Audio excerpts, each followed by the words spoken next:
Mitos y leyendas de nuestra América. ¿Me acompañas? Soy Jenny de Bernardo.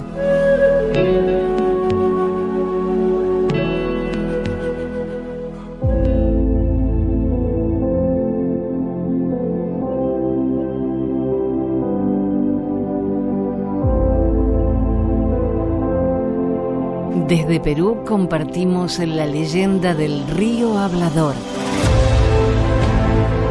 Hace mucho tiempo vivía el dios Sol, conocido también como Inti, así como también un dios joven, bondadoso y de gran postura, llamado Rímac.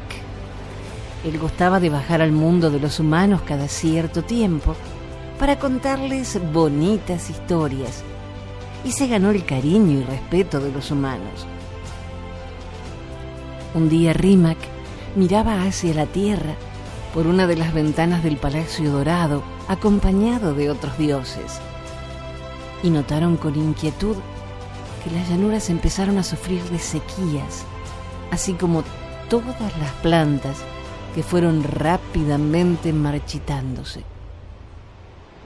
Los hombres sufrían sed al igual que los animales. Al ver la magnitud de la seriedad del caso, los dioses, muy preocupados, se acercaron a su padre Inti para pedir ayuda y salvar a la tierra de la terrible sequía. Inti dijo que era imposible, ya que la única solución para conseguir agua era el sacrificio de uno de los dioses en el altar de fuego. Los dioses ante esto callaron, pero para sorpresa de muchos, la diosa Chakya, quien se destacaba por su belleza y justicia, se acercó donde su padre Inti y se ofreció sin dudarlo para el sacrificio.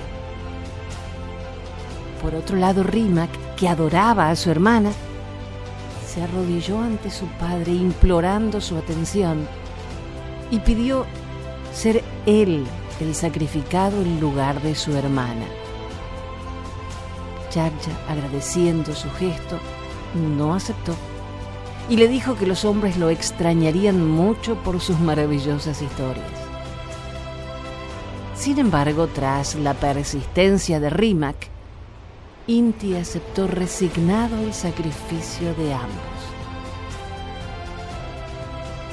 Más tarde, ambos dioses se dirigieron hacia el altar de fuego para ser sacrificados. Y tras finalizar el ritual, comenzó a llover en la tierra. Cuando los yungas, antiguos hombres de la costa, se percataron de la lluvia, agradecieron muy contentos al cielo por la tan necesitada agua. Chakya y Rímac, ahora esparcidos en infinidad de gotas, cayeron sobre las montañas cercanas al gran valle de Lima. Y tras esto, se convirtieron en un gran río que corría jugando y riendo de camino hacia el mar. Una vez allí, se elevaron en forma de nubes que se perseguían una y otra vez hasta llegar al cielo. Y nuevamente volvieron a caer en forma de lluvia. Esta aventura solo les duró 40 noches, ya que Chakya se convirtió para siempre en lluvia y Rímac en el río más hablador de la costa peruana. Muchos dicen que aquellos que se sientan a las orillas del río Rímac escuchan claramente un susurro en forma de voz humana que cuenta muy bonitas historias. Por eso lo llaman Rímac, el río hablador.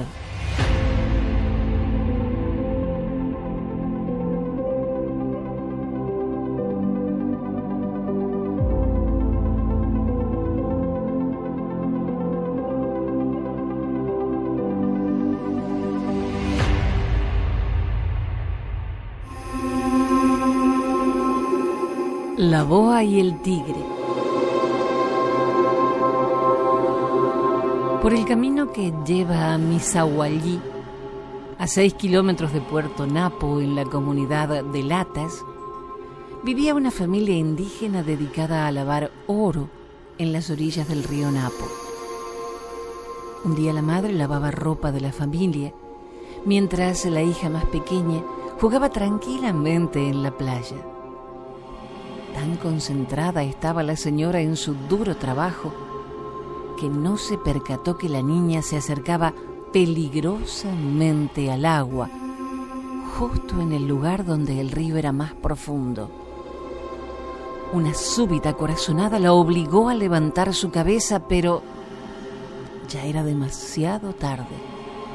La niña era arrastrada por la fuerte correntada y solo su cabecita aparecía por momentos en las crestas de las agitadas aguas.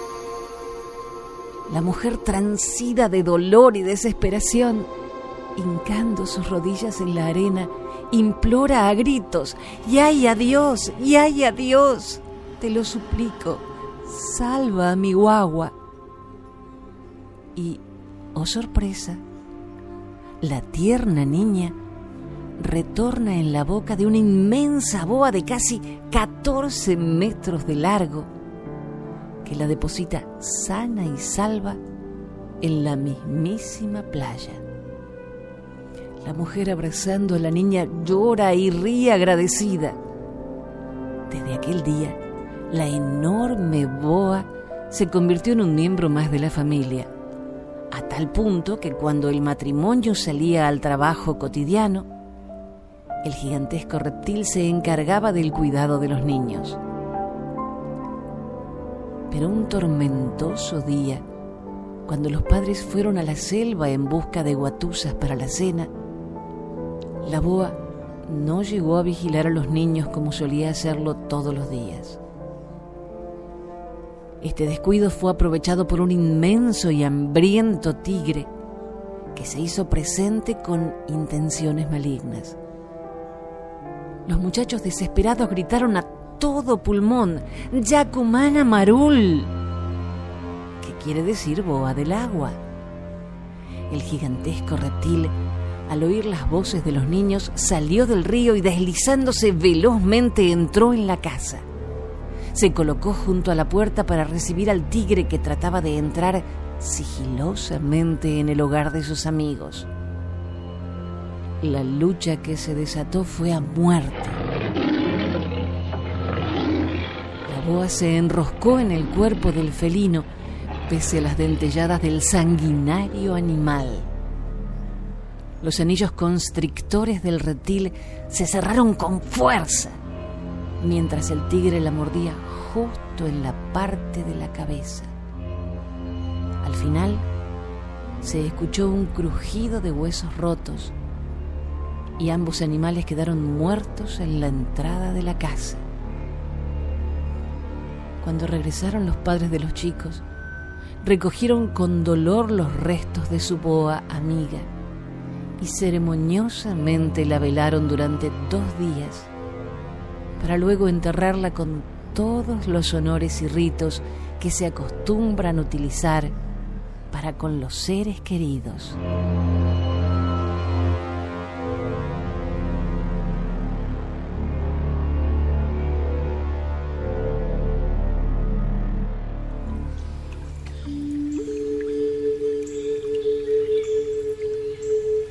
Desde Ecuador, la leyenda de Chosanguil.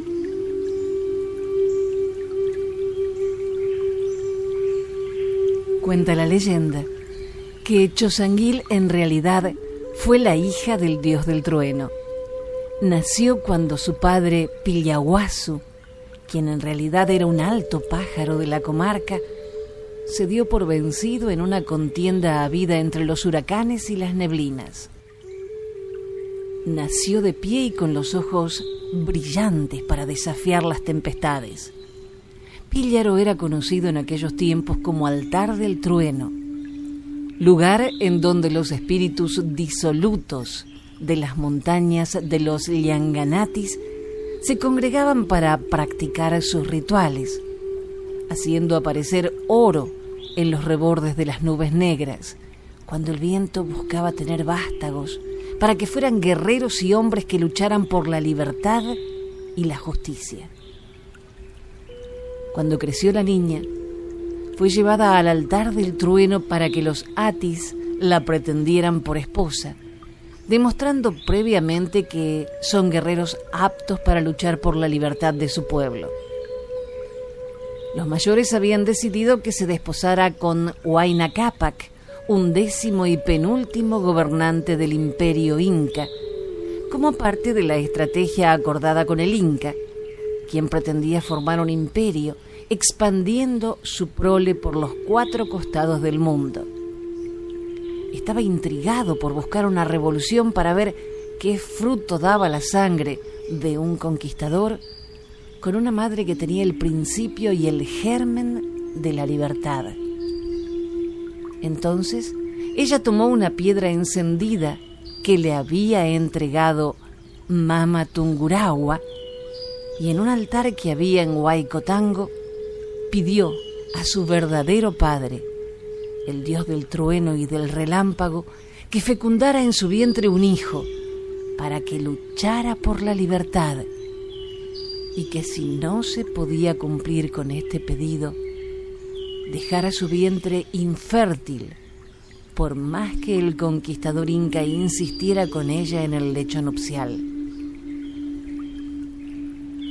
Cuando se aproximaba el tiempo del alumbramiento, la princesa Chosanguil había revelado a las mujeres Atis que en su vientre sentía que su hijo le crecía como si fuera una piedra encendida y que cuando tronaban las nubes en los Llanganatis, su vientre se convulsionaba hasta que quedaba exhausta, tendida por los prados de Huayna Curi. Sabedor de esto, su padre había ordenado a los payas que trasladaran a la embarazada hacia el Cusco para que alumbrara allí a su vástago Inca Ati. Así se planificó y se supo que todos andaban convencidos que el retoño de Huayna Cápac vería la luz en el Cusco, que era la capital del imperio. Su padre, intrigado por saber de su hijo, estuvo en el Cusco, rodeado de amautas. «Quiero ver a mi hijo y a su madre Ati», había dicho. Y fue llevado a presencia de la mujer que había alumbrado en esos días un vástago de su estirpe. Mas cuando miró a su madre y oyó los tonos y las palabras de su lengua, exclamó: «Me han engañado. Esta mujer no es Nina Sisa, la princesa Chosanguil. Esta no es mi Nina Sisa, la flor de canela que moja sus labios en el culapachán.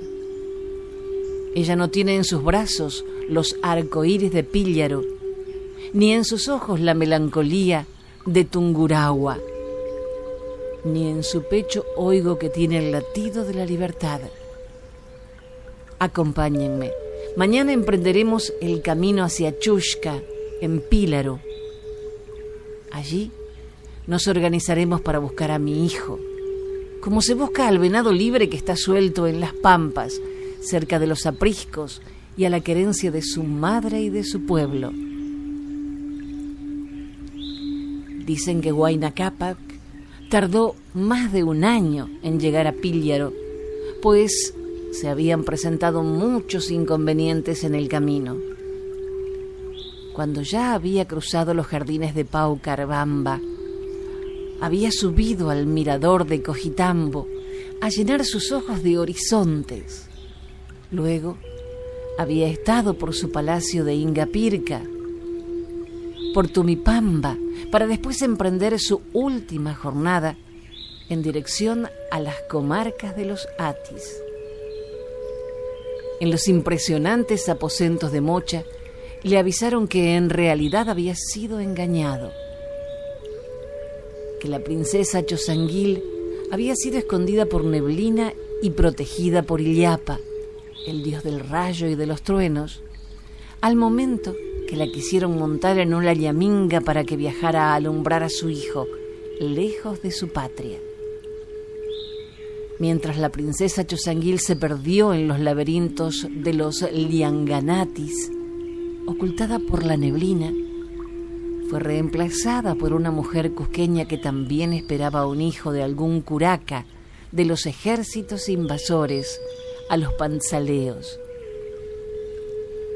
Al llegar a los aposentos de Huayna Curi, le dijeron a Huayna Cápac que la princesa Chosanguil había alumbrado un niño, quien, según los amautas, iba a ser un soldado valeroso y mártir, y que lucharía por la libertad de su gente, porque siendo hijo del rayo que brota de los truenos y del sol Inti, que alumbra a todos los hombres, tendrá la misión en la tierra de luchar como el rayo que brota del trueno, y para dar claridad a su pueblo, también tendrá que combatir con sus enemigos hasta después de su muerte, para ser como rayo de sol que brille en la frente y en el corazón de su gente.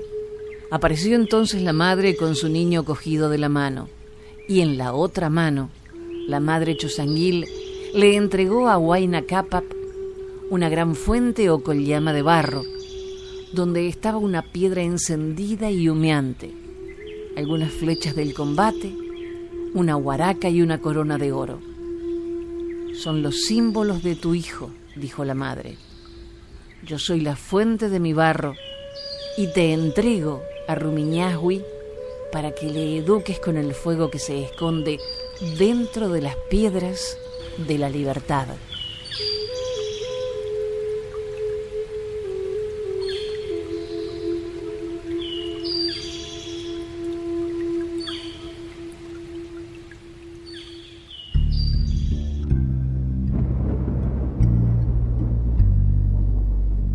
Desde México, la leyenda del Maquech.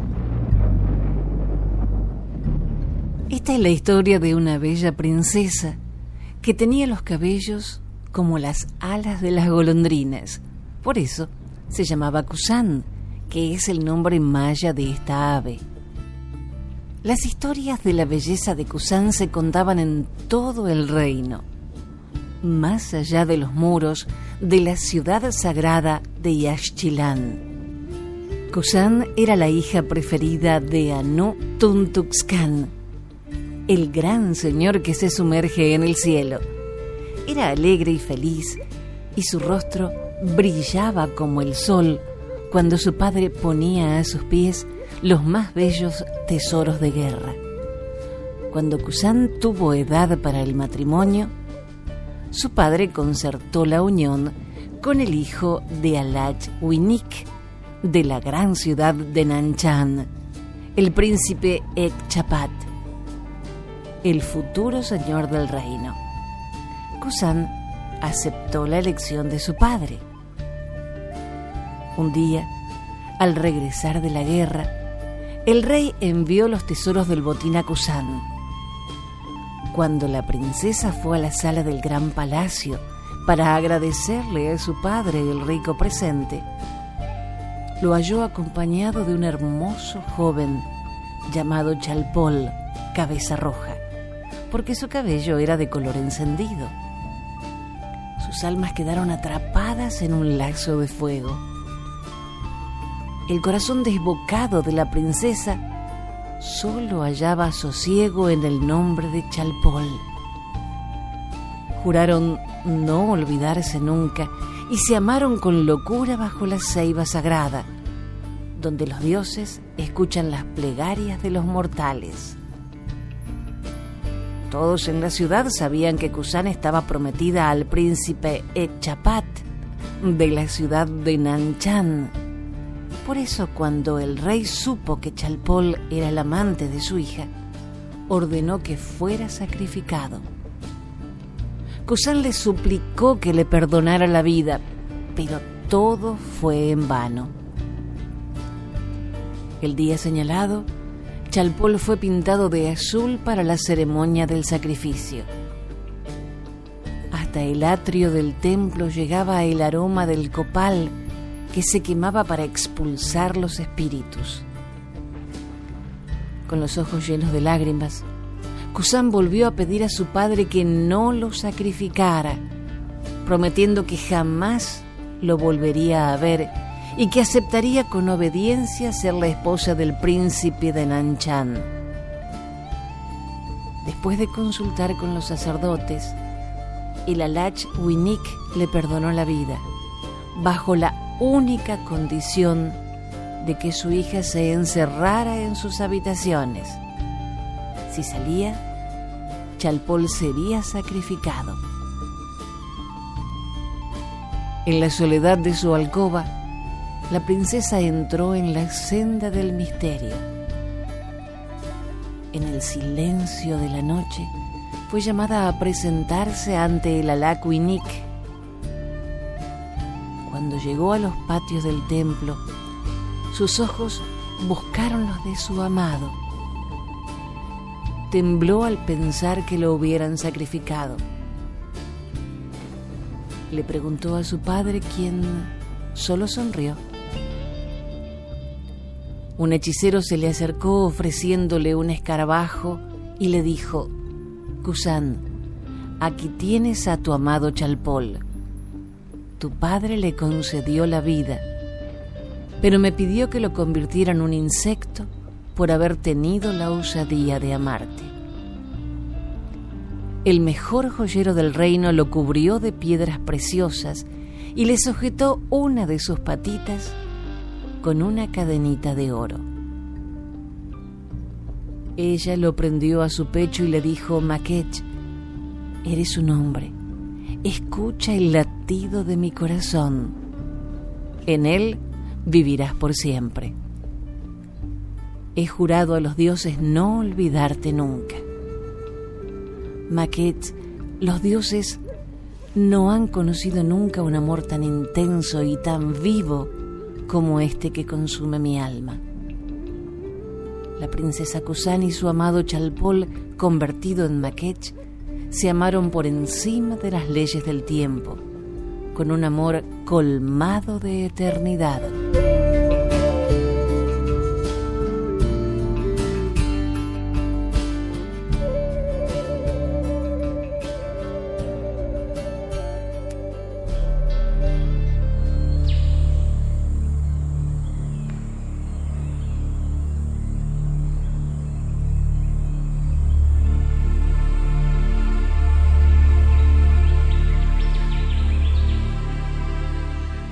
Los Wintun son una tribu india del grupo Penuti.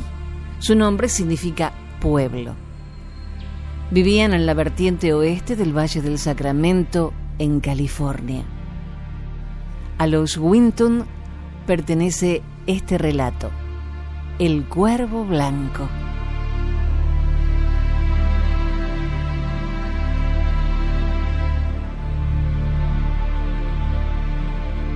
En remotos tiempos, cuando la tierra y la gente eran todavía jóvenes, todos los cuervos eran blancos como la nieve.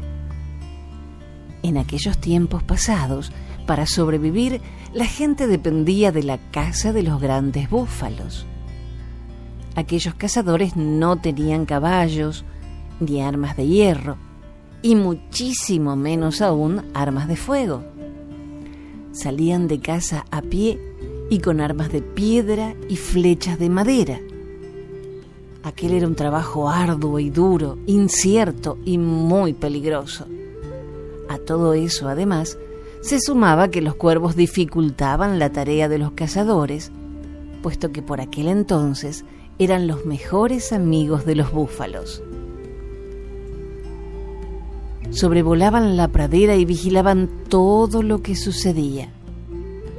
En cuanto descubrían que se acercaban los cazadores, se dirigían raudos hacia las manadas de búfalos, se posaban entre sus cuernos y les avisaban del inminente peligro. Hermanos, huyan, los cazadores se acercan, llegan a través de aquel barranco. O les advertían: corran, corran, acechan cazadores tras aquellas colinas. Al oírlos, los búfalos iniciaban la estampida y el hombre, sin poder cazarse, moría de hambre. Ante esta desesperada situación, los indios Wintun se reunieron en consejo alrededor de una gran fogata para decidir qué hacer. El anciano y sabio jefe habló así: de entre todos los cuervos hay uno que es 2 veces más grande que los demás. Ese cuervo es el gran jefe, así que debemos capturarlo a él y darle un buen escarmiento para que los otros aprendan. De lo contrario, moriremos pronto de hambre. Cierto, gran jefe, respondieron los guerreros, pero ¿cómo lo haremos? Son demasiado astutos los cuervos. En silencio, el anciano jefe se levantó de la piedra en la que estaba sentado. Se dirigió a su tienda. Poco tiempo después regresó con una gran piel de búfalo que aún conservaba la cabeza y los cuernos. La colocó sobre la espalda del más valiente de los guerreros y le ordenó: ve en busca de los búfalos vestido con esta piel. Pensarán que eres uno de ellos. Los cuervos tampoco sospecharán y así podrás capturar al gran cuervo blanco. Disfrazado de búfalo, el joven se fue acercando al rebaño como si estuviese pastando. Las grandes y peludas bestias no le prestaron atención. Entretanto, los cazadores siguieron con sigilo al joven armados con sus arcos. Cuando ya estuvieron muy cerca del ganado, los cuervos, como siempre, llegaron volando para advertir a los búfalos. Hermanos, se acercan los cazadores para darles caza. Huyan de sus flechas. Y también, como siempre, los búfalos desaparecieron a la estampida. Todos, excepto el joven disfrazado con la piel peluda, que fingía no haberse enterado de nada y seguía pastando tranquilamente. Al verlo, el gran cuervo blanco se acercó planeando. Se posó sobre los hombros del cazador y sacudiendo sus alas le dijo: hermano, ¿estás sordo? Los cazadores están cerca sobre aquella loma, ¡sálvate! Justo en ese instante, el joven sacó el brazo de debajo de la piel y agarró al cuervo por las patas. Con una cuerda se las ató bien fuerte y sujetó el otro extremo a una gran piedra. Aunque el cuervo forcejeó, no pudo escapar y el muchacho cargó con él hasta la aldea. Otra vez los hombres se reunieron en consejo alrededor del fuego. ¿Qué haremos con este gran cuervo blanco que nos ha hecho pasar tanta hambre? Si por mí fuera, lo freiría y me lo comería, respondió un cazador hambriento, y antes de que alguien pudiese detenerlo, arrancó de un tirón el cuervo de manos de su captor y lo echó al fuego del consejo, con piedra y cuerda incluidos. Así aprenderás a no meterte donde no te llaman, afirmó enojado. Como era de esperar, la cuerda que sostenía la piedra ardió y el gran cuervo se las ingenió para salir volando de entre las llamas. Pero ya estaba chamuscado y muchas de sus plumas se habían carbonizado. Seguía siendo grande, pero ya no era blanco, sino más negro que la noche. Graznaba desesperado, volando tan rápido como podía. Déjenme tranquilo, no lo haré nunca más, no avisaré más a los búfalos y prometo que tampoco lo hará el resto de los cuervos. Lo prometo, lo prometo. Así fue como el gran cuervo consiguió escapar. Pero desde aquel día, todos los cuervos del mundo son negros.